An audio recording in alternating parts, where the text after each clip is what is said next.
This is Dream Power Radio, the place where your dreams turn into reality. Here is your host, Debbie Spector-Weissman. Hello, hello, hello, and welcome to Dream Power Radio. This is a place where we talk about dreams, both daytime and nighttime dreams, and how you can use them to make the internal shift to a life you love and rediscover the truth of who you really are. On today's program, we're going to be focusing on the subject of aging. And I'm going to start out by talking about my grandmother. When I first became aware of her existence, she was around 60. What I saw was a woman who looked a little bit like a soft brick, short and stout, with almost no curvature between her shoulders and her waist. Her thin hair, a mixture of light brown and white, was always wrapped up in a hairnet. And she always wore what were known at the time as house dresses, light cotton short-sleeved or sleeveless garments that were appropriate for running a vacuum around the house or for making a quick trip to the supermarket, but not the type of clothing you'd wear for a night out with friends. She considered her mission in life, to be a wife and raise children, behind her, and spent her mornings awaiting her favorite soap operas that ran in the afternoon. Aside from cooking, she didn't seem to have any hobbies, and I always found her personality to be on the grumpy side. I bring this up because I don't believe she wasn't all that different from most women her age at the time. Working outside the home was a rarity, and the idea of spending time to try to be in shape or making yourself look good was inconceivable to her. Beauty was for aliens like movie stars, not a common person like her. Yes, times have changed over the past few generations. Pictures of my grandmother from that time show a woman who looks like someone we'd now figure to be 85 or older. Most women in their 60s now are either still working at jobs or doing other productive activities and pay attention to their appearance. They see themselves as somewhere in middle age, with many, many fulfilling years ahead of them, not as senior citizens like my grandmother did. We're going to dive into the redefinition of aging in today's society with research psychologist and therapist Dr. Frieda Birnbaum. She's the author of several books, including the award-winning Life Begins at 60, A New View of Motherhood, Marriage, and Reinventing Ourselves. Welcome to Dream Power Radio, Dr. Frieda. Thank you so much. My pleasure to have you have me on. How's that? Oh, well, it's my pleasure too, Dr. Frieda. Thank you. And you have your own example of changing attitudes and behavior about aging, because as I understand it, you're the oldest woman in America to give birth to twins. So tell me about it. Yes, it's true. I was 60 years old at the time, and old was a huge word at the time. I didn't feel old. I don't think I looked old, but I guess I did something that other women didn't do. And it's my birthday today, by the way. I am. Oh, well, happy birthday. Yes. So I have my boys that are 15 years old now. They're twins and kids, and I'm very happy to have this type of experience. And as women are living longer, younger, we will have those opportunities. I know that now women are in their 50s or middle 50s. So it's reaching there, and some women are in their late 50s.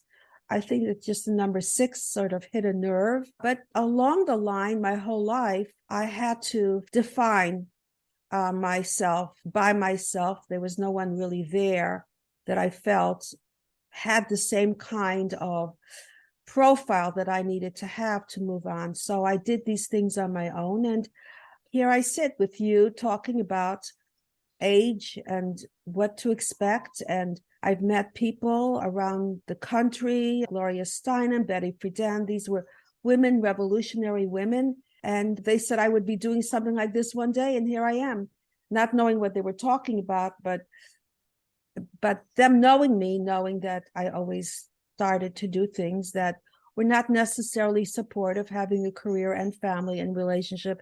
At that time, there was also a stigma then, as there probably is now, about me having children at 60. Well, I think medically it was pretty much impossible beforehand. Well, having children at that time, yes, But having a career, a family, and a relationship at that time, there was a stigma with that, and that was possible. But there was nobody that did both. I mean, even Gloria Steinem said she's sorry she didn't have a child. So it was difficult, but I found that I made my own path, lost a few friends along the way, but that's life. You have to be true to yourself, because the worst thing is, I could have, I should have. And I never did that. I always kept moving forward. Yeah. Was it hard for you to do this without having role models that you could follow, emulate? Well, that's a good question. I think it was harder for me not to do it because I'm very motivated. And if I don't do what I need to, there's resentment that gets in the way of moving forward. So I don't think I had a choice. I had to listen to myself. There was a disappointment in what my role was supposed to be after being educated and being excited was being a mother, my role. Being a mother is a wonderful role. It's the most important role, but it didn't seem to be enough. I needed to be able to define myself. Even my mother said she could have been a good businesswoman, but she grew up at a time in an Orthodox family, Jewish Orthodox family, where you were supposed to wear that house dress. That's what she wore. She wore that house dress. It had to have pockets, though. Yes, yes, very much. That's what she wore. The same thing, the same hair, short hair, and those shoes, those orthopedic shoes. And you're right. I forgot to mention the shoes. That was another thing I clearly remember. Those big, thick shoes. Big, thick shoes. And as a child, I always tell this story. I knew people's age, women's age, by looking at their shoes. I always said to myself, why are they wearing those shoes? People know that they're old if they wear those shoes. So that sort of defined them. I was fixated on those orthopedic, heavy-looking shoes. But yes, that was the appearance. That's how women define themselves then. And today we define ourselves for who we are individually. It has nothing to do with age at all. Yeah, people who are listening to this on the podcast or on the radio show can't see you, but since you said that your kids are now 15, it means that you're in your 70s now, and you do not look it at all. I do, and that's the one message I want to tell you. I turned 76 today, and that number is not a number that sort of defines. And I think we need to, as a society, we need to redefine what age is. I was quoted in Newsweek as saying that ageism needs to be refined. We need to represent ourselves by telling the truth, first of all, so we know what that is. But it just is not the same anymore. It's not my looks only, it's my energy, my optimism, my motivation to do things. I feel more excited now than I ever have about my life. I have more to look forward to than I ever have. So I think that it's the person of what they're doing.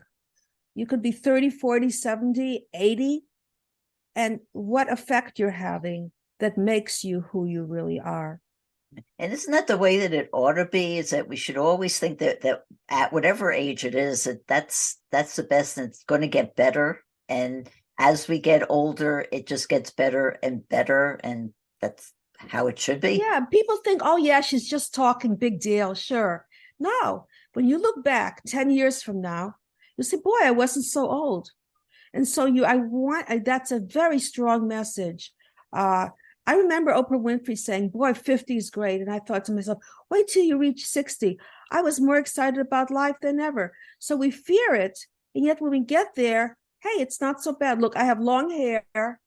I wear whatever I want to wear. Right now, you can't see it. I'm wearing stretch pants or whatever, and I'm still the Frieda, and it's the essence of who you are. So we're too fixated on these numbers. When I had the twins, somebody from Germany said to me, I opened the door, where's the old lady? And I said, I guess I'm the old lady, because I didn't know the word old represented me till the way society defines it. And there's still a disconnect between men and women. Rod Stewart had a child when he was 60. I was on the same television show with him. They spoke about his music. I was there to talk about my age. So why is it that men still have these double standards of who they're supposed to be. And yet women today are more successful than ever. They have their own careers. They have status and income. We need to catch up to where we are today. And marrying what they're cougars also. That's the fun part. Yes. Marrying these younger guys or, partnering with younger guys. Yes, it is. Well, I have to admit that as a mother of grandchildren, I choose not to be a mother again at this age because I think I just wouldn't want that responsibility. And because there are other things I would like to do with my life, but it's great that we have that choice to be able to do that or not. We have so many more opportunities now, just like you said, to be a mother when you're older or to do what I did, which was to start a new career when I was older.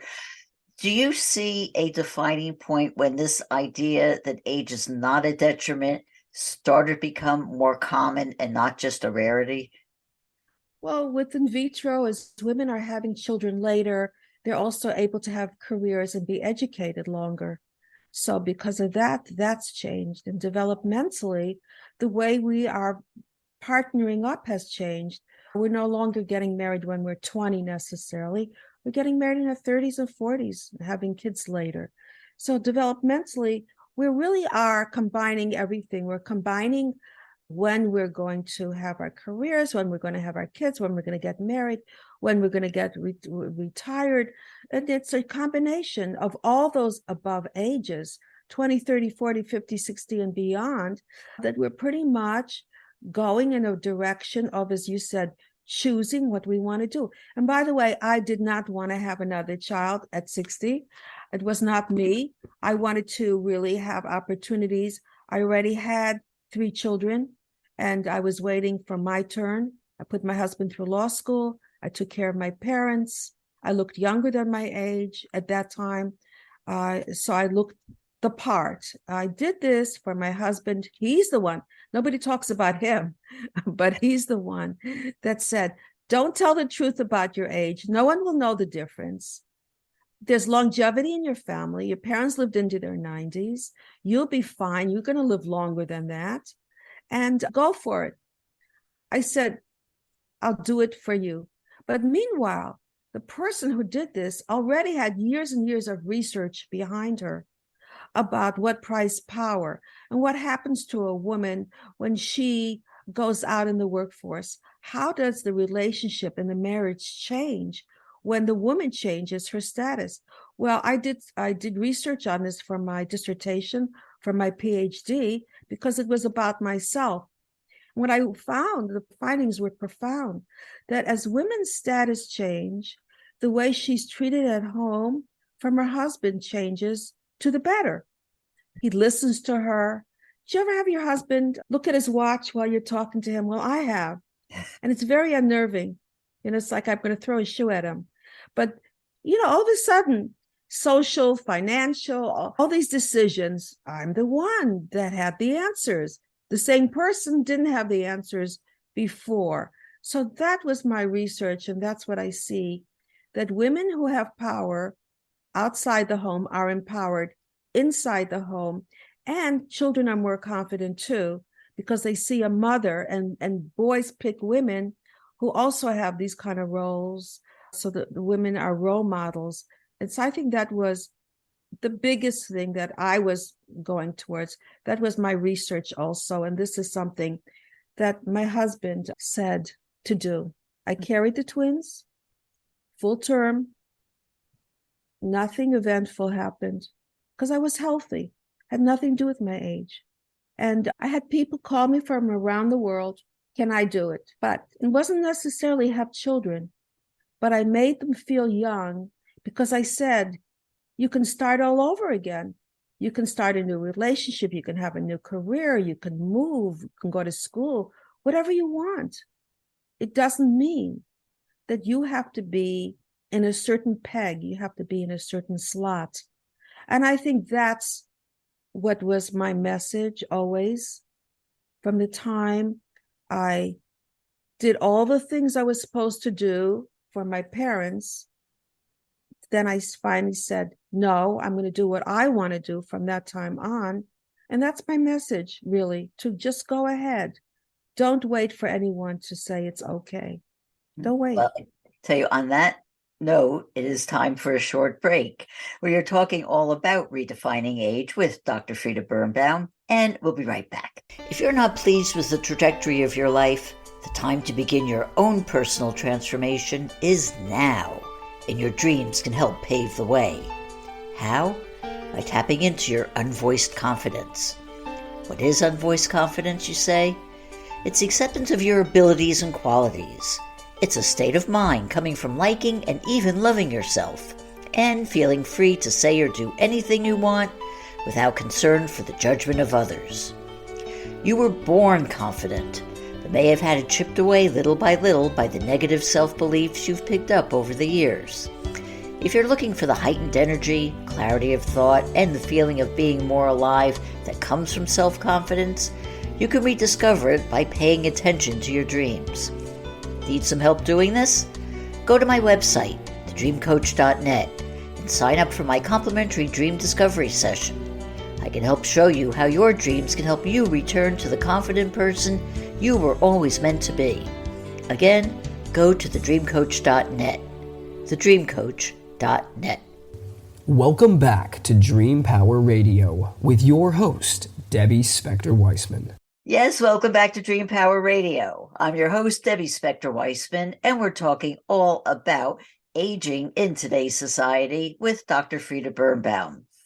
Well, Dr. Frieda, is this redefinition of aging common in every part of our society, or are there groups where this is more accepted than others?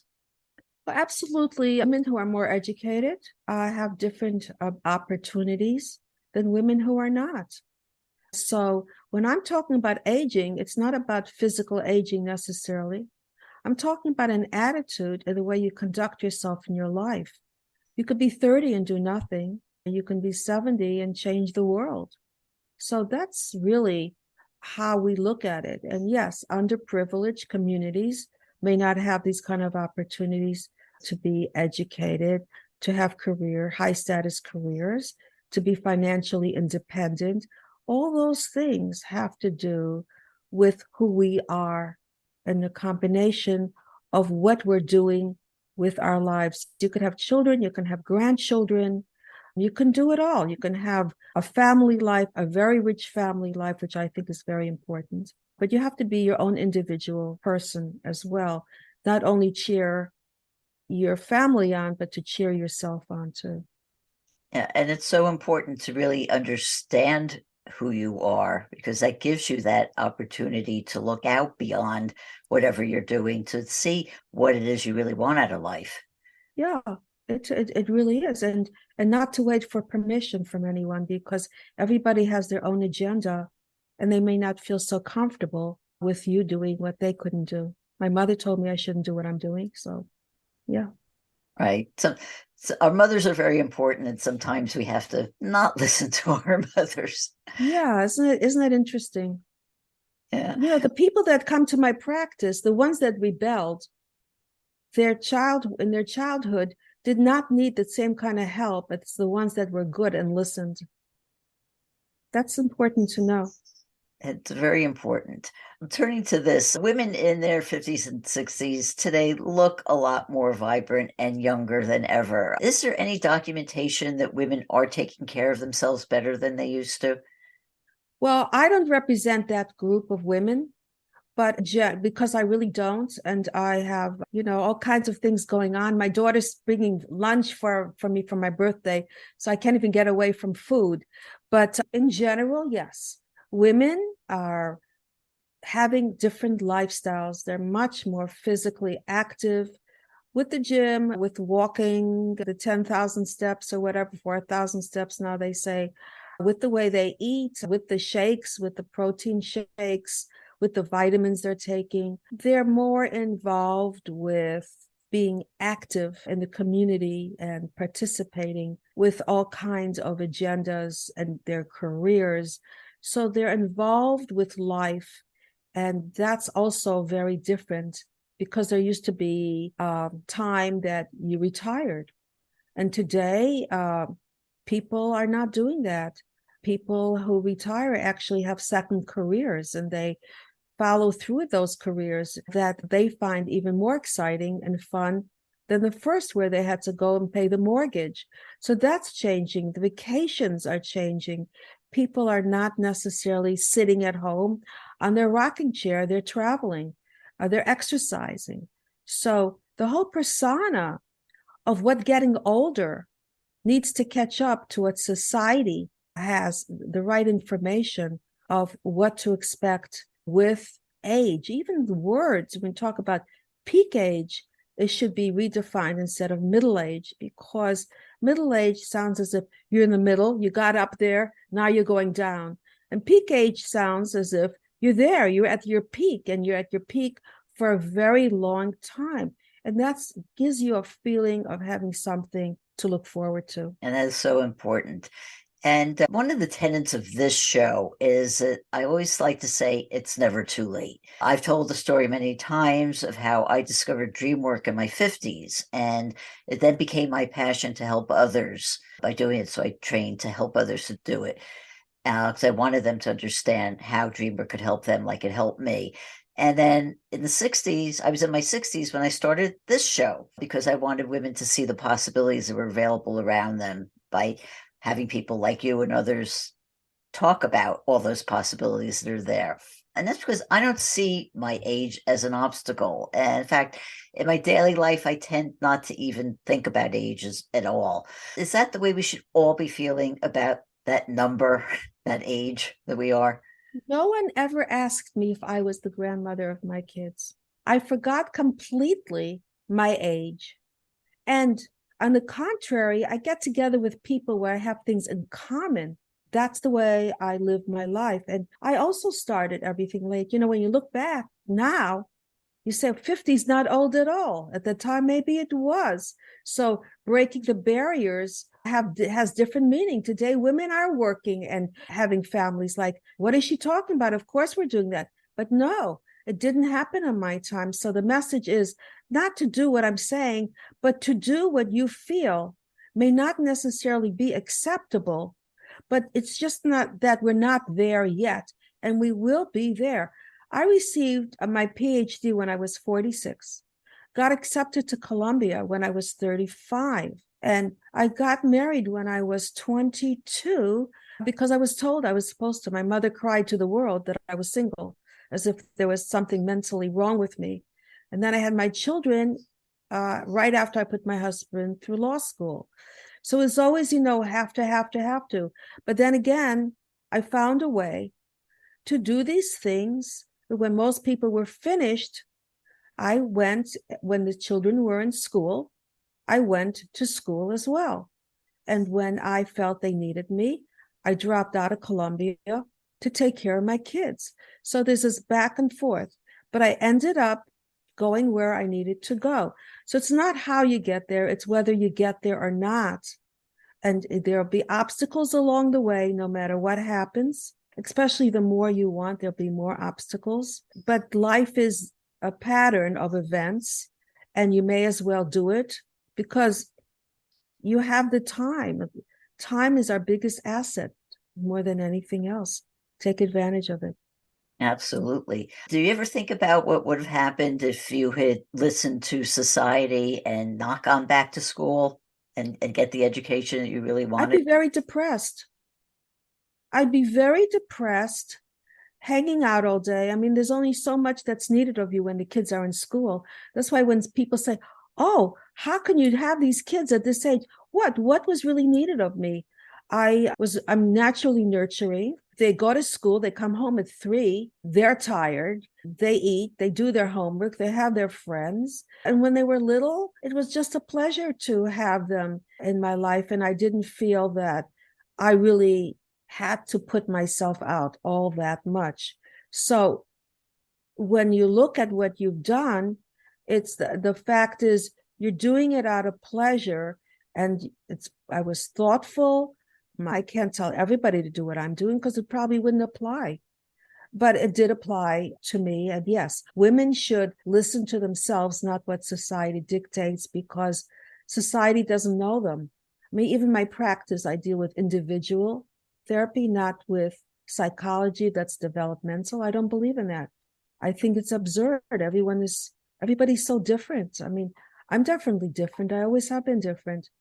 And then again, yes, I would have been depressed. I would have been complaining all the time, very difficult to live with. And I would not have been a great mother either. I would have been resentful too if I didn't follow my dreams. Now, I'm not saying being a mother is the wrong thing to do. I'm talking about myself. I think being a mother, I worship my mother. I think she did for me. There couldn't have been a better person in the world, really, that she gave of herself. And naturally, I would have done that as well. I would have given of myself, but I have enough energy to do both. And that's what would have been the missing link. Right. I think the important thing is to really understand yourself and see what is right for you. What is right for you? And to go for it. We've heard a lot of talk in the past couple of years or so about the Great Resignation, how so many people are quitting their jobs and then starting their own businesses. But there any obstacles that you see for women over 50 becoming an entrepreneur and being her own boss? I can't think of anything. I really can't think of why should there be and why would there be? Women are capable, they're bright. I think if anything, it's opportunities. That's the right word. Oh, to open up different individual insights. Women look at things often different than men, and we can take that and see what they will do. And maybe we'll have less wars, and maybe there'll be more kindness and support. That's definitely missing. We need to get rid of all this hatred already. Yeah, that would be so great. What advice, though, do you have for women who might be thinking about reinventing herself, but get stopped by that four-letter word fear? Well, you're going to feel uncomfortable whether you do it or not. And in life, you have to make yourself uncomfortable to be comfortable. Many times, a car will come in the morning, 6 a.m, to pick me up to go to a show. And I'll say, why am I doing this? What's my problem? What do I need this for? And it's dark outside, and I have to memorize lines. And then when it's over, I have the biggest high afterwards because I faced my fears. And I think fear will be there, and you have to face your fears, walk through it, and see that you're going to do something because you're doing it rather than you're not doing it. You have to live with yourself. The biggest fear is living with yourself and not knowing. And it's not about failing. It's not about succeeding. It's just about doing and trying and seeing. The biggest thing people have as they get older is that they didn't try. And the important thing is to live life without regret. To live life with so many people say I could have, and they do. And that's in relationships, that's with their careers. They live with regret. And that's very painful when you see other people doing what they want to do and you wish you could do it and not feel that you have that kind of opportunity. And it's not that they're brighter than you. It's that the word fear, that they confront it, they push themselves, they're motivated. But it's about confidence. I mean, even in the schools, I wish they would teach the kids more about confidence than memorizing grades, because what does that do for you eventually? Those don't make leaders. It gets you a degree, but what about the depth of who you are? And we have to always tap into that, of who you are. What is your passion? What do you want to do? How do you go ahead and do it? I think the best thing to do is to listen to other role models. How did they do it? Then just go ahead and follow suit, follow through, get the right people, and always have people around you that think that you're doing well, because those people are in your corner and it's going to help you to continue to do well. Oh, wonderful advice. Well, Dr. Frieda, how can people find out more about you and your work? Well, I do have a podcast. It's Dr. Frieda Show, DOCTORFRIEDA Show. I have a website. It's called drfrieda.com. And personally, they can email me at DOCTORFRIEDA@gmail.com. So there's many ways to find me. Great. Well, Dr. Frieda, thank you so much for being on Dream Power Radio today. Thank you so much for having me. Okay, we've been speaking about redefining age with Dr. Frieda Birnbaum. I hope you've enjoyed today's program. If so, please hit that subscribe button so you don't miss out on any future episodes. Until next time, this is Debbie Spector-Weissman saying, sweet dreams, everybody. You've been listening to Dream Power Radio with your host, Debbie Spector-Weissman. For more information on Debbie or to sign up for her newsletter, go to dreampowerradio.com. This has been Dream Power Radio.